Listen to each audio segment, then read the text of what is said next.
Hey guys, this is Yifan, doctor of physical therapy. In today's video, we'll discuss how to avoid popping your back constantly and instead find a better way to learn how to move your back better. So you see a lot of people always twist and turning, feel tightness in their back, and they try to pop in and get relief. It's really not the most ideal situation for people's back, okay? So when we talk about lumbar spine, you might have some excessive motion into the facet joint you just don't have control over. The analogy we give to patient oftentimes is, hey, think about this kitchen drawer. Think about this kitchen drawer. So if you pull the drawer real hard and the wheel come off the track and the drawer gets stuck, it's not because the drawer was stiff, right? It's not the stiffness that caused the problem. It's because the wheel come off the track. So same thing can happen in the back too. If you have too much excessive movement and your muscle didn't understand how to control that movement, it oftentimes feel like an off track kind of sensation. You just need to get to push it back, push that wheel back to the track and then move better. But if you do that over and over and over, you might have some wear and tear builds up into the facet joint. So this happens oftentimes to more limber people when they're younger, but those people when they're getting older into their 40s and 50s, even 60s, they're gonna start having more and more stiffness in their back without proper training. Eventually, it might be leading to what's called stenosis, meaning the narrowing of the canal where the nerve came out, and they will start having radiating symptoms.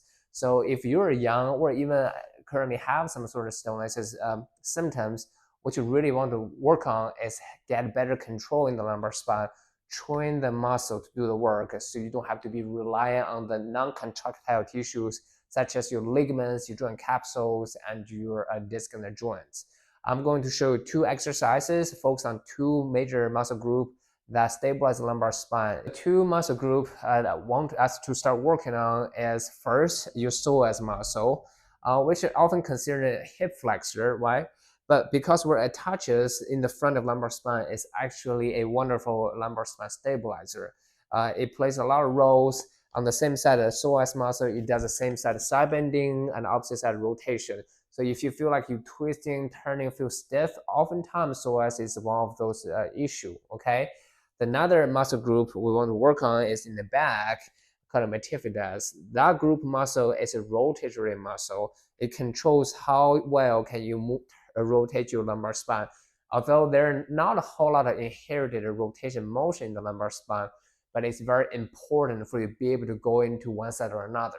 When both sides of your rotatory muscle works, you are able to extend, okay? So you should be able to lean in back without too much problem.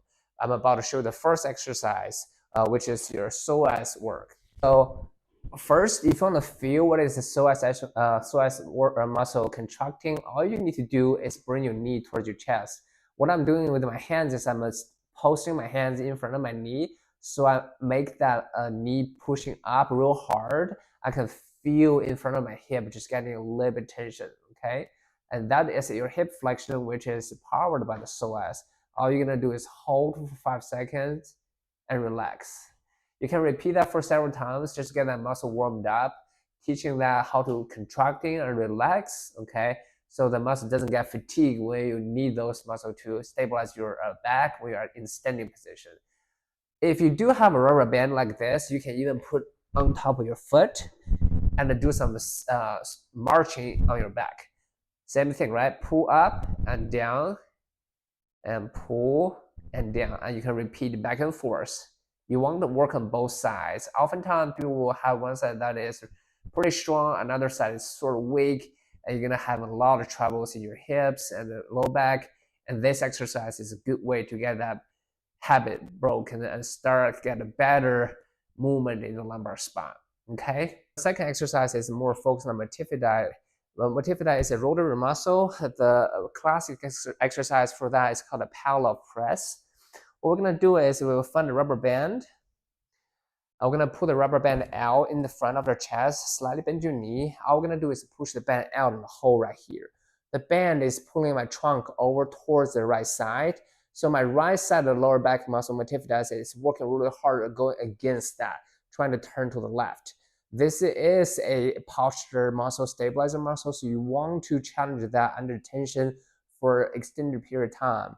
So I recommend you start out with a 10-second hold and relax. Right, count 10 seconds, 1, 2, 3, 4, 5, 6, 7, 8, 9, 10, right?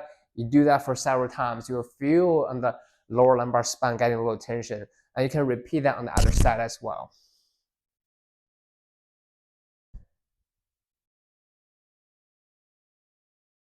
Okay, so by doing those two exercises, you start feel like, okay, my back feels a little more sturdy. I'm not popping that as much. The more often you can do, the more musculature you can build through consistency, the better motion you get in your back. So that would be the solution for how you not to pop your back to get a relief, but actually get a consistent, long-lasting effect of better lumbar spine health. Thank you for watching with this video. If you have learned something from this video, please click that like button, subscribe and share. That